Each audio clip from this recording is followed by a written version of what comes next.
What is up, guys and gals? TheRev here, and happy fucking New Year to you.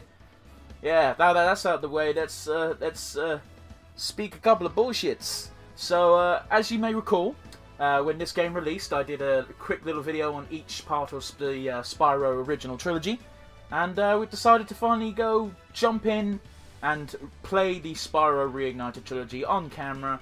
Now, as you may recall, I distinctly mentioned in the very first video that the first video I ever did was in Spyro 1, and those videos are awful.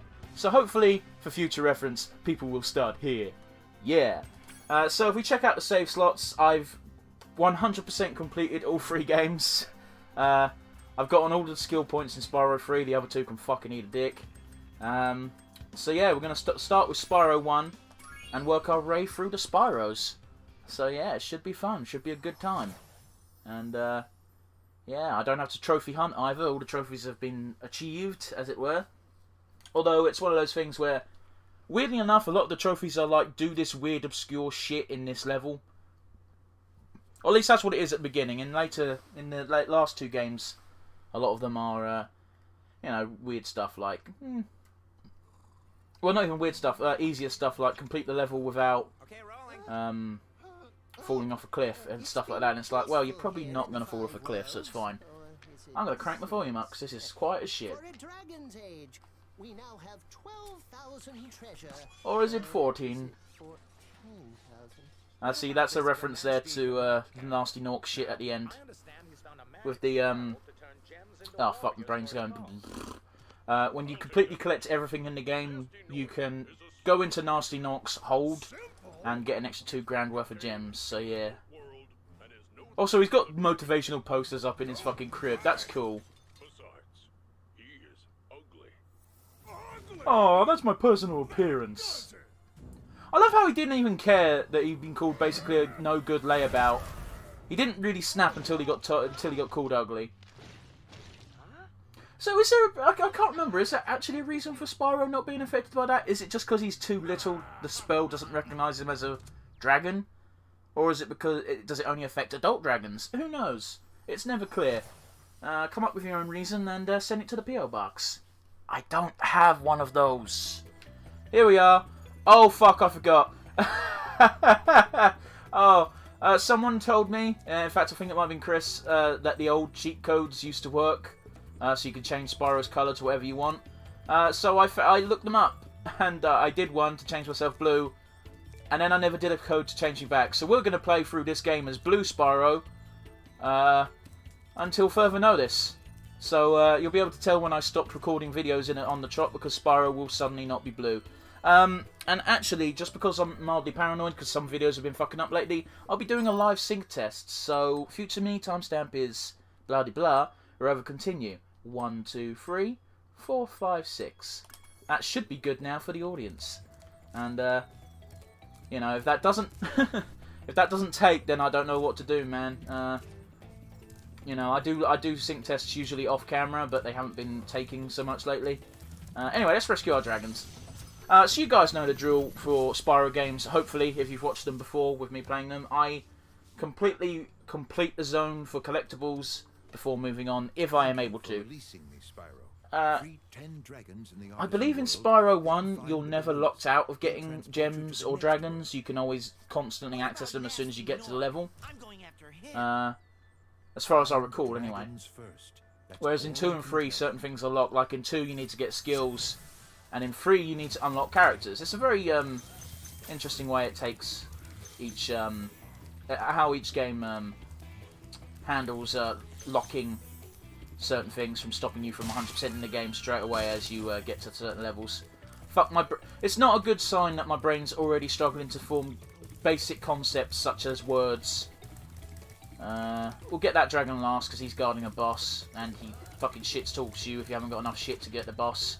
It's like, fuck you, buddy. Fucking hell, I've just started the game. Oh, also, if you hold... Oh, what is it again?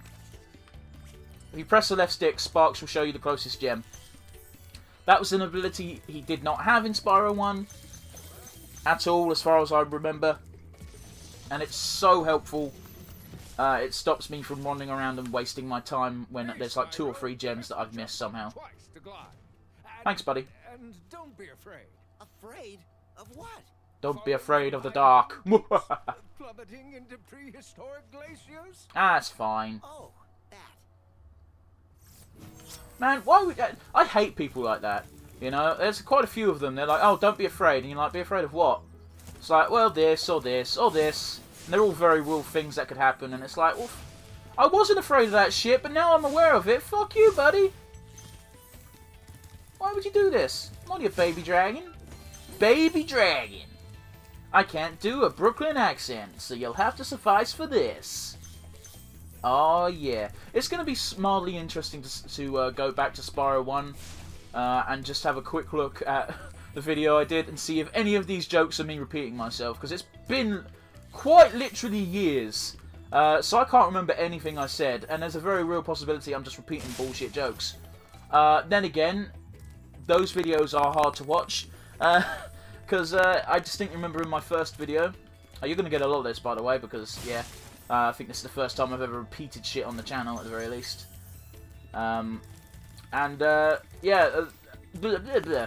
A lot of me starting off is me not talking and occasionally going, yeah, so, yeah, I'm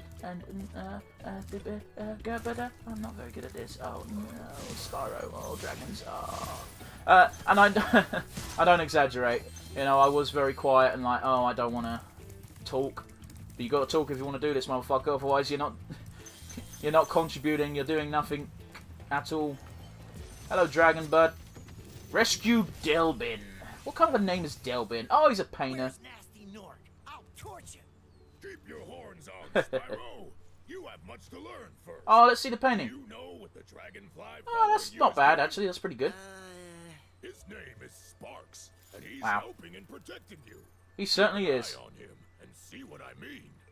He's not actually helping to protect you so much as this is a visual representation of your life meter. Also, Spyro can't swim in the first game, so any liquid at all that you touch will deal damage to you. And if you're unlucky, it's one of those sinkable liquids, which means you instantly just fucking die when you make contact. Much like the... what are they called?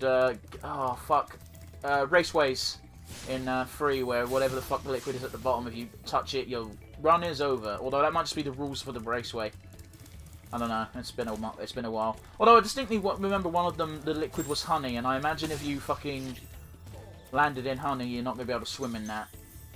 I don't know. I've never tried to swim in honey. All right, guys. If anyone's tried to swim in honey, link me a video. And hopefully you're wearing a bikini. That's right. I went there. It'd have to be a bikini or speedos, one or the other. All right. What do you want? You want a certain amount of dragons, don't you? Prove your worth by rescuing 10 dragons. Ah, 10 dragons, gotcha. You may use this balloon to fly to a new world. Oh, he's got one of those fucking voices that's like, he sounds like he's constantly ill.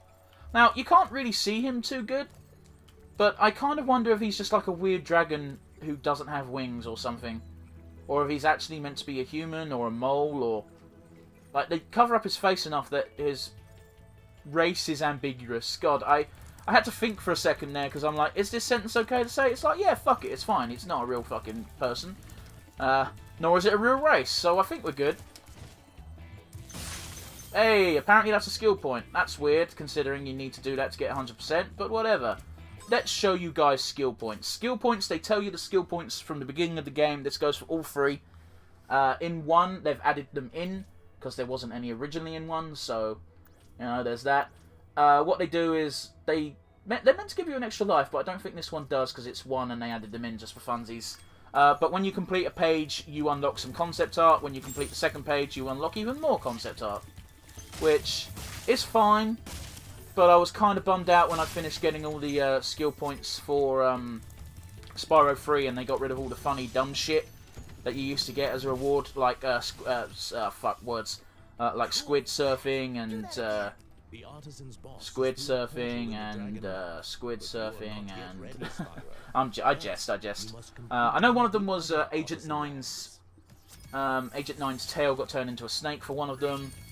Very weird pictures, but they were goofy and fun, and now it's just concept art. And concept art is nice, but yeah, I preferred the wacky shit, I'll be honest with you. Especially when they already had that shit to draw from the original games, you know? Town Square. Okay, I remember this one vaguely. I think this one involves the balls. Oh, and also you can do this during the cutscenes. You can just fuck around, make the Spyro move, and breathe flyer. Breathe flyer. Yes, that's it. Oh, if you press L1, he does a spin. L1, the shoulder buttons do spins. Oh, R2 also roars. X does a jump. Technically speaking, if you press triangle, you should just plummet to your doom, but I'm going to assume that's not a thing. Alright, here we go. We're in Town Square. Mixing things up. How much have we got? Okay, we've got 200 gems and 4 dragons. That's quite an amount. Yeah, Town Square, all balls stuck. So for the skill point in this zone, don't breathe fire on any of the balls. You just charge into them and ram them. You know, it's a thing. Basically, you charge attack all the balls. Don't flame them to death. Rescued Nils. Oh, that's a really good statue, bro. Welcome to Town Square, Spyro. You should sound more French than that, sir. By gliding to that area with the bulls. Use the right stick to get a good look. How come the dragons get turned into stone, right? But whatever they happen to be doing at the time doesn't get turned into stone. But once they're released, it gets returned. Huh? Didn't think about that one, did you, devs? Yeah, I know your game. That fucking the sound that fucking chest makes when the gem pops out of the chest sounds enough like the PlayStation trophy popping noise that every time it happens I go, huh? And look in the top left hand corner of the screen, and nothing's there. I should be surprised. I shouldn't be surprised, but I am. How did you know you were going to need rescuing? On the tip of my wing. Did you know that you get your longest glide? I did know this. It's common sense. Button at the very top of your jump. Like, it's a fairly well-made cake, I'll give you that. But seriously, how did you know that you were going to need rescuing? And specifically, how did you know you were going to get rescued by me, Spyro? You know, because of all the people who you think was going to save the day, I doubt Spyro would be the top of your list before Spyro 1. Like, this is the first time he's done anything to contribute to Dragon Society. Granted, that thing that he's doing contribution-wise is saving the entire race from Crystal to death, but you know, still worth noting, I think. And it seems like the most unlikely of scenarios. I'm gonna go get all these chests before I talk to the other dragon. Yeah, baby dragon. I keep saying that, and I keep wanting to. Like, I know what voice I'm going for, but I just can't do it. Hiya, baboon, does the victory. Fucking. Did you see a man dressed in blue What? around here? He's a thief. What animal is that? Stolen a dragon egg. You've got to track him down and Oh, I respect that, but what is that? Is that a really big chicken slash goose slash turkey? I'm getting a little winded. Oh, look, he's got fucking peppers and tomatoes on his tail. That's fucking goofy. I like that. Keeping it silly, keeping it silly. I can respect. Where the hell am I? Where am I going? Oh, okay, I see what I do. Alright, cool. My brain had to jumpstart itself into, how do I get all the shit here? By doing bullshit jumps, and you don't have to fucking hover in one either. They fucking add this amazing Sparks feature, but they don't fucking backtrack the fucking hover. Like, I get it, it would break some of the puzzles, but still it's fucking annoying. Come here, you rat bastard! Give me back that dragon egg! Oh, he's eluded me! Oh, well, fuck him, I'll come back for him. I need to get this ball. There we go, skill point acquired. I guess it does give you an extra life. Otherwise, why would that pop up? Notice all these chest designs that aren't going to pop up again, by the way. The fucking breathe on this 700 times to get the gem. And then the ones where you breathe on it once and then jump over it. Rescue the mighty four! He's having a bath! For releasing me, Spyro. Oh, Always he's an old gazer. progress by accessing the guidebook through the pause menu. Thanks, buddy. Oh, he flies off like a Dark Souls boss that just got killed. I say flies off, you know what I mean, right? Oh, hello. That was a lot easier to do than I thought it was going to be. So now if I flame you, you go away, don't you? Yeah, cool. So that's why I like to just be a bit cautious and grab the skill point before flaming the thief, because you might be aiming to flame for the thief, but the game doesn't know that. So if you accidentally flamed the fucking ball or something, you miss out on a skill point for no real reason. There we go. We've only got a few more gems to get, and I assume they're over here. I do appreciate how in 1, it just tells you how many gems you've got for that world, instead of being vaguely annoying and telling you your total. Like, the total is useful to know, do not get me wrong. But when you know specifically how many is just for that zone, it does make it a bit easier to keep track of. Especially in the later games where they lock gem areas and progression paths behind getting certain either skills or characters, etc., etc. And you know, you end up with a weird number, and you gotta quickly do some dumb mathematics in your head. You know, I don't do well with math head. Head not for math, head for talk. And even that I fuck up with sometimes, I'm sure you have noticed. Yeah. I believe there's only 2 more worlds. 2 more worlds, the boss and the speedway. Although it's not called a speedway here, it's called... What are you called? Oh, they're called flights in this one. So we've got Stone Hills. This area's short. We'll do this one next. Well, they're all short. This is Spyro 1. Spyro 1 areas are very small zones. Although some of them get a bit convoluted because they sort of very much double down on the vertical aspect, which, you know, fair enough. You do what you can. You know what? To be honest with you, all the way up to Spyro 3, all the zones are pretty small. Small and contained. But they don't feel small, because there's just so much shit to do in some of them. That's my take from it, anyway. Man, Spyro's tail horn thing really does look like a over-the-top anime turd. When you look at it for a second. Is this 200 gems? There it is. Cool. The skill point for this zone is to find the hidden tulip.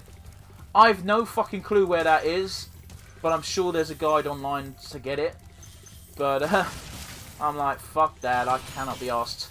And I tried, by the way. When the first time I played this zone, I went, fuck it, I'll find this secret fucking tulip. I spent half an hour in the zone and I couldn't find it. And I felt stupid. And then I didn't want to play for the rest of the day. I'm kidding, I kept playing, but you know. You've got fucking Goku hair, and I can respect that. That could be useful if you run into trouble. Not that you ever run into trouble, Spyro. Damn straight, son. Like, how to tell Spyro is a bratty teenager and or child in this game. Everyone treats him as if you say something that can even be mildly insinuated as an insult, they sort of go, yeah, I didn't mean it like that, please don't take it like that, but wording it more classy. Oh, classy Freddy Blassie. You know, sometimes you just gotta say what pops into your head, and that's what popped into my head. That ain't no bad thing. If you are not a wrestling fan, I can honestly say one of the joys that you might obtain from wrestling is just Google classy, not Google, type into the YouTube search bar at the top there, classy Freddy Blassie. See, that's why I have to say classy when I say his name, because otherwise I fuck up the pronunciation. It doesn't sound right, Blassie. Type in classy Freddy Blassie promotion packages, and they are some of the most epic things that WWE has ever produced, and well worth your time to just watch. There's also a really dumb thing where Stone Cold, back during the Alliance days when they had that whole invasion angle, and I'm using massive air quotes here, where Stone Cold was like, nah, I'm not even going to fight no more, I don't care. Look at that bitchin' mustache. But yeah, where Stone Cold's like, no, I'm not even going to bother, fuck the WWE, fuck the Alliance, I'm on my own side. And then classy Freddy Blassie gives the entire fucking roster a fucking pep speech, and Stone Cold's watching it from a fucking bar, and he just goes, oh, man, and he's like having an inward battle with himself, and it's just a fucking fun day. Wrestling is dumb, but fuck is it fun. So, you know, fuck you. I might like a dumb thing. I know it's dumb. I don't care. It's fun. Fuck you. I'm not belittling your interests, Mr. Football fan. I'm going to kick a ball around for 90 minutes and then pretend to be hurt. Yeah, how's it feel? It don't feel good, do it? And yet, am I wrong? No. I'm just kidding, by the way. If you like football, you like football. I don't actually give a fuck what you like. You know. You don't hate my thing, I don't hate your thing. It's as simple as that. Hello, Astor! What do you look... Oh, you're another old man. After you've freed all the Oh! pass through this fancy vortex thingamajig. So, I literally just clocked, and it's quite embarrassing. This world is the world that you see at the beginning of the game. This specific level. No thanks. See ya. These are all the characters you see in the opening cutscene. This is the exact same scenery as the opening cutscene. Oh, wow, that's embarrassing. How long's this game been existed? Not Reignited now, the actual Spyro 1. And it's taken me that long to realise. Although, that being said, might also... Did I just run into the water and take damage? Yes, I did, you fucking idiot. That being said, in the original Spyro, the dragons you pick up were nowhere near as easy to identify. At least not in my opinion. And, you know, that might be why I haven't clocked until now. But I have beaten this level before, 100%. As you could see from my earlier stats. So, yeah. I don't know. A very weird day. I just realised I haven't put my phone on silent. I'm going to do that right now. Oh no, my phone doesn't like me doing my pin wrong. Bear with me, guys. I'm sorry. There we go. I was bound to get a phone call or something. It's just fucking sod's law. The one time I don't fucking turn my phone off is the one time I get a phone call. Oh, that's a lie. I've had phone calls before, like, but they're usually from work, so fuck them. Yeah, you know, if I look at my phone and it says work is calling while I'm doing a video, I'm like, cool, this is a good phone call to ignore. They'll ring back, it's fine, they're not idiots. Or are they? Rescued Gildas. Hello, Painterman. My friend, how about a hint on gliding? Sure, fuck it, why not? For the longest glide, You have press probably got the jump biggest button wings at that the I've seen top so of the far. jump, and try pressing the action button to drop down mid-flight. There you go. See, you press triangle, you just instantly drop. Now that's very useful for some ledges later on, I will admit. But fuck, the hover is way more advantageous. Especially when it's built into your brain, that's what the triangle button does. You know? I'm sure for a lot of people that's what the triangle button does in a Spyro game. It's like, oh, that's how you get the extra boost at the end of your jump, right? Like, yeah. Yeah, you're right, it should be. Fucking play Spyro 3 and then play Spyro 1 and you will have a bad day for the first 50% of your journey, I can guarantee it. Got him! Got him! He never stood a chance! Now back in the old game you had the barriers here. Still here, but slightly cooler looking. Look at the castle that's just been copy and pasted from for the background. Oh, they've taken off the central spire, but other than that, it's like, come on. Good sign that the gems are this way still. Alright, cool. We'll pick these up. We've only got a few more. Come to think of it, I think the last couple are going to be on this castle. Although I just saw some in the distance, so I'm immediately proven wrong. Fucking idiots. That's what I am. I am an idiot. Why did I use the plural there? Because I'm an idiot. Ow. Where's that pile of gems? I saw them here somewhere. This way. Where you at, motherfucker? I'm missing a single gem. That's always the worst. But thankfully, with our trusty ability that has now been gifted upon to Sparks, we can just do it. This is how we do it. This is how we do it, baby. There we go. Back to home. Returning home, Spyro! To face the Kaneko Man legacy. That's right, I fucking went there. Who's gonna stop me? Oh, fuck. Does anyone else remember Ultimate Muscle? That fucking anime was dumb, but I fucking loved every minute of it. It combined two of my two favourite things. Anime and wrestling. What's the difference, I hear you ask? Not a lot. Like, watch Dragon Ball Z and then watch a stereotypical wrestling show, and I shit you not, there's a lot of similarities to be found. The only difference is in wrestling you don't have ki blasts and kamehamehas. Although there is that one indie promotion that's got a video up of Sub-Zero fighting Spider-Man and a Power Ranger, and Sub-Zero fucking just does the fucking freeze move with his hands, and everybody stops moving, and it's shit like that that makes wrestling great.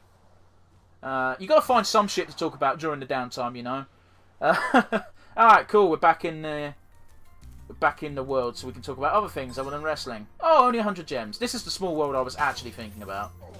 But yeah, this world finally introduces the metal enemies, which is a good thing to introduce. You know, it's like, guess what? Some enemies can't be charged, some enemies can't be flamed.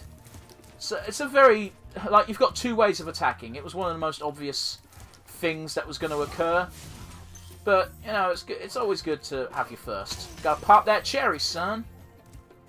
Hi, Drago. Oh, sorry, it's Alban.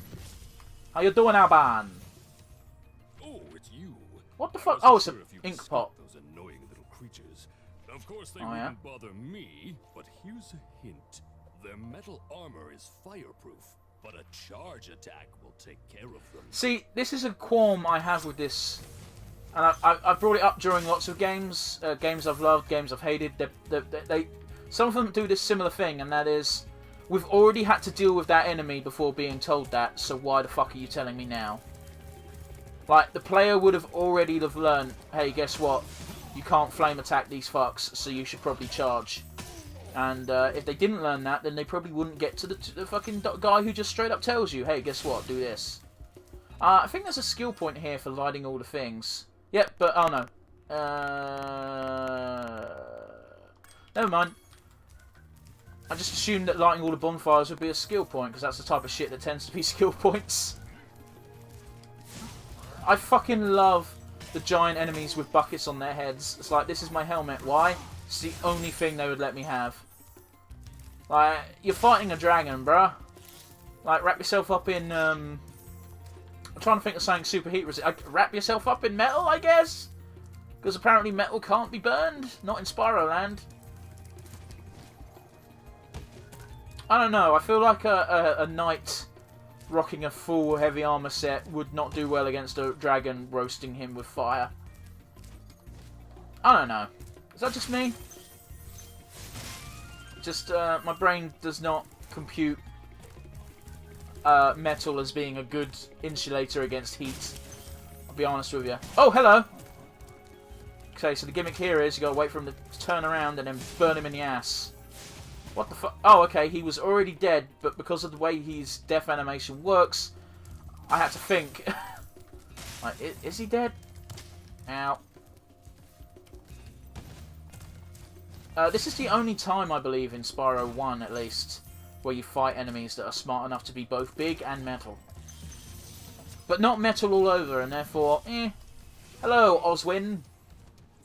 Spyro. Hello, yes. Wanna know a secret? Go, go. Use the action button when you want to zoom in and look around. Oh, alright. Your secret's safe with me. Oh, it's not. Nah, but for real though, you never need to use this function, ever. You need to use it even less now that you can just press L3 for a Sparks hint. You know? That's what it is, it's your Sparks hint, and guess what? They're infinite and they're great. And it makes LPing this game way easier. Oh, fuck. Go back to Spyro 1 when I didn't know what, how to cut things properly, and therefore I just fucking showed the whole edited thing with me trying to find gems for half an hour, and then I went, oh, I guess I'll just come back, and there's a whole episode of me just searching one level for 2 gems. Ah, those were the dark ages of my LP career. Oh, fuck. If nothing else, maybe this will give my Spyro 1 LP more views, and people can see me be terrible even more. Ah, fuck. I don't think those videos have any views right now, so when the view count suddenly spikes up, I don't know why, people want to see me fail. Do or do not, there is no try. And yet, you know, what else you gonna do, brother? Do or do not, there is no try. What a stupid piece of fucking advice. Like, I get it, the Force works in mysterious ways, but what a cop-out. No, you can't try. You will either do or you will succeed. There's no attempt. Do good or do bad. Big enemies like this Nork with the club. They did it again. But a quick flame. Same level. Fucking silly. Yeah, thanks, boss. And this should be our last couple of gems. There we go. Believe it or not, but apart from the boss fight that's going to open up in a minute, that's the Artisan's World's complete. Oh, sorry, we've got the boss fight and we've got the Speedway. But, you know. Oh, fuck, the Speedways in this are the bane of my existence. Oh. That's going to fucking suck, I'll tell you what. What in the butt? What in the butt? Now, I can't remember if that was a legitimate internet meme or not, but the only reason I know of it is because fucking Butters from South Park. So, yeah. Toasty! Let's fight ourselves a boss. I do appreciate, at the very least, that in Spyro 1, the bosses aren't actual bosses. They're, what's the word I'm looking for here? They're optional. God damn, that was not a difficult word. Why did I have to fucking stutter and pause, you idiot? Fucking idiot. But yeah, I think Toasty's got a skill point for not taking damage. Nope, Toasty has nothing. Cool. We're still probably going to be able to do it without taking damage. Because, you know, we're just that good, man. I remember playing this game for the first time and not understanding the dog's gimmick of having 2 hits, but now they're pretty easy to deal with. But when I first played this game, I was taking damage constantly to these dogs. Because, you know, when you don't understand something and you don't learn, like a fucking idiot, you are going to constantly take damage. Plus, their attack was not easy to dodge. You know, like you got to flame it, then you got to jump to avoid their attack and flame again in the air. That's the best strategy I've come up with to deal with these dogs. Thankfully, they don't turn up very often. In fact, this might be the only level that they appear in. Can't recall. They might appear in another one later, but this is the only one I definitely remember them being in. I ain't gonna lie, I do feel slightly bad for killing these dogs, these puppers. They're only doing what their humans command. But, you know, what can you do, eh? It's like fucking, they're in the way, they want to fight. What else can I do? Can't humanely put them to sleep so I can sneak past, and trust me, if I could, I would attempt it. Oh, there you go, there's an attack that fucks me up. Hey, remember when I said I'm probably not even going to take a single hit? Turns out, I lied! Blah. I can't really do an Arnold impression. Blah. So I'm going to stop now before I offend the former Senator, Governor of California. Because we all know he's watching, right? Hi, Nevin. Nasty Nork has put one of his most devious henchmen in charge of the artisan world. His most devious henchman. A sheep on stilts. Be careful, Spyro. Yeah? Toasty has many Toasty! tricks up his sleeve. The many tricks are called sheepdogs. He actually doesn't have a lot up going for him. Because what you do is you kill his you kill his ads, and then you just flame him once. Like, Toasty doesn't even attack you. He can't even attack you now. He's lost his scythe. Oh, okay. Hello. Alright, one more. There we go. Where are you, sheepy? Yeah, see, he just runs away like a punk-ass bitch. And obviously you can't access the home gate until you've beaten the boss, but, you know, you got to go through the boss's arena to get to the home gate anyway, so, I've missed 2. And it looks like it's all the way at the beginning of the level, so I'm sorry guys, I'm going to have to waste your time ever so slightly.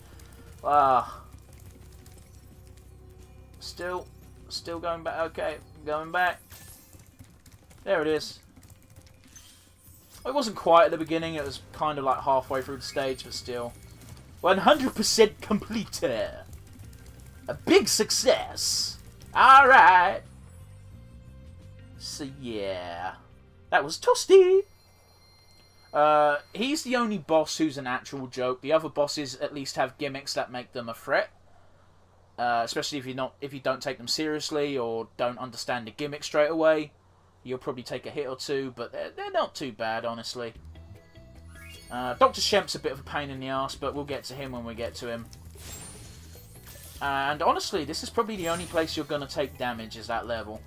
Everywhere else has got enemies that are so non-threatening that unless you're a babby, you shouldn't really get damaged. So, I don't know. Maybe that's just me talking. Anyway, guys, thanks for watching. I do appreciate it. Keep yourselves safe and keep yourselves happy. Tune in next time where we'll head to Peacekeepers. Toodles, guys.